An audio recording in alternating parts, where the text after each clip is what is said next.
What's going on, y'all? Savage here, checking in from Tempe, Arizona. Uh, a response to Stoke. Also, a brief comment about sometimes when I go to log in, I'm going to look at comments and I try and respond. It says error occurred and won't let me respond to people, so that's pretty fun.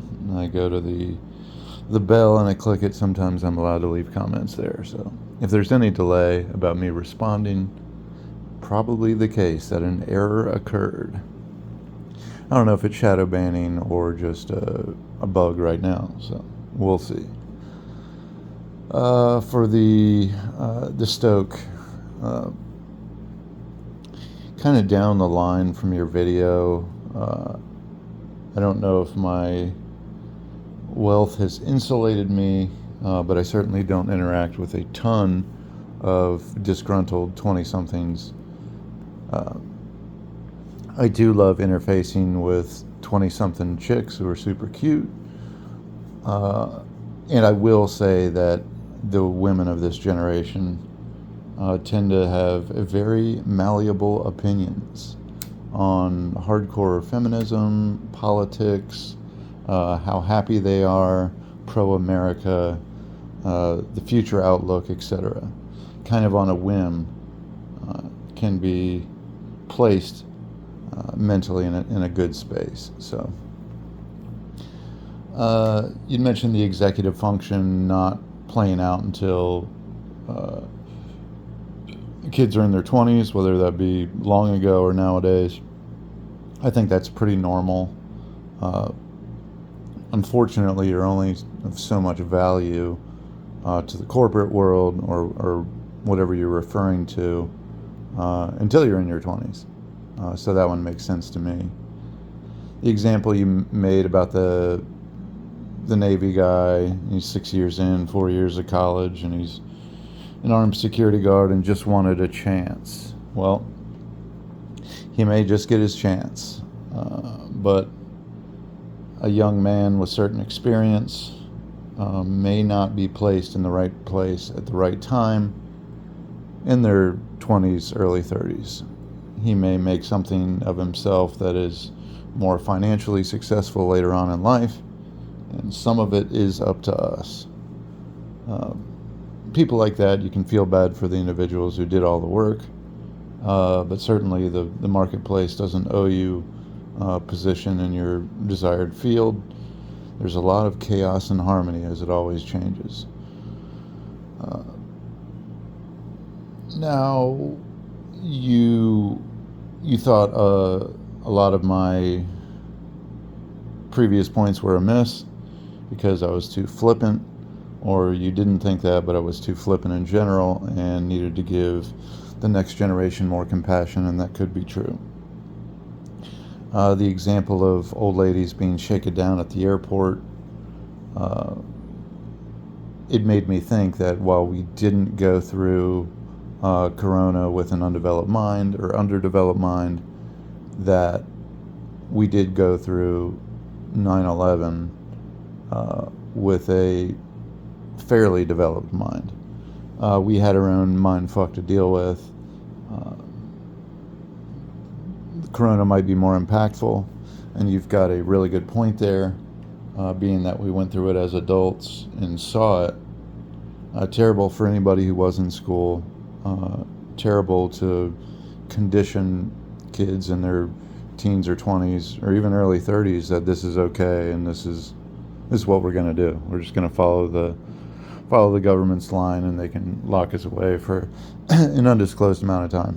They can choose that you can buy paint, but you can't buy lumber, or vice versa. And you can't go to church, but you can go to the bar, or vice versa. It's crazy. The malaise of having to go work to earn tokens. Slippery slope there, as America's non-working poor are pretty fat. So it is ironic that we have to go out and grind for tokens to get food. So we get these little money discs, as I call them in poker. But at the same time, there's kind of a line in the sand that unfortunately there's no guilt or shame on the table that much anymore. So you could be taken care of almost wholly by the government and do very little and have more to eat than somebody working 50 hours a week making shit money. And there's a lot to go into there. I don't think that was your point. I am empathetic to that. When I mentioned these cheap homes, I wasn't necessarily talking about just the flyover cities or flyover states. You could be in the panhandle of Florida. You could be in San Antonio and scoop your house for $100-something thousand and have a nice little place. There's a lot of examples, and the one I was thinking of when I said that wasn't those two places, but there are a lot of examples, and you might have to move to find this really cheap housing, the price per square footage anyway. If people don't want to do that, that's okay. If they want to buy a 2-bedroom condo for $400,000 with their spouse, I don't know if that's a boomer's fault. When you experience great appreciation in your property, and let's just say we'll name your generation Generation Stoke, that when you go to sell in 15 years, if they offer you $1 million, are you going to lower it and say no, 600,000 is okay? I don't want to be a boomer about this. I'm Generation Stoke. We're altruistic, and we're never to receive any appreciation on our property. Or would you do the exact same thing? When you're the beneficiary of time, are you going to not do what the boomers did? I doubt it. But just something to think about. You did say compassion or empathy, I forget the way you put it, is needed, and that's super true to the generation under Gen Z, all the way up to the people getting ready to pass in an old folks home or in hospice right now. I don't know if this generation deserves extra special compassion or empathy. I don't see that as true whatsoever.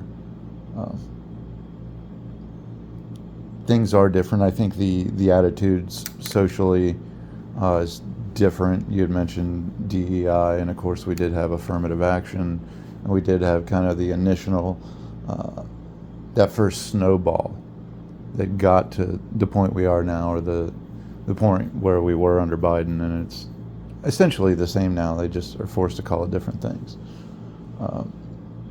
Our own challenges were not necessarily less than this new generation, or the kids in their 20s.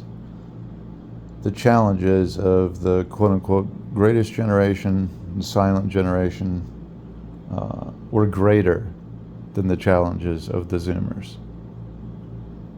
It just was. I was over at Shafe's the other night, and we were discussing a 12-gauge Angel video where the topic was, are things better or worse? His point was that things are getting much better and much worse at the same time. So while you do have a lot of valid points, that some of them do bounce off someone like me in a way, because there's trade-offs. And I appreciate you nailing rattlesnake. I don't have any issue with it, and I am somewhat mindful as I'm running around. I've killed dozens or 100+ snakes as I used to go out in a boat and shoot them. Mainly water moccasins. And then we shot nutria as well, the old Russian river rats. And that was part of my upbringing. So I was a child, and I'm not to be held liable for anything weird we did. But we'd go out there and shoot them with 22s and 410s, and it was great fun. So yeah, I'm always super careful. I guess rattlesnakes being the best, because at least they're trying to let us know they're in the area. Once they see the heat signature, feel the vibration, or can physically see a big old person, that they will rattle. And at least I think they're one of the more polite venomous snakes because of that. So, good things to all. Just wanted to make a not very quick response. Looks like we're over 10 minutes now. So, good week to all. Savage out.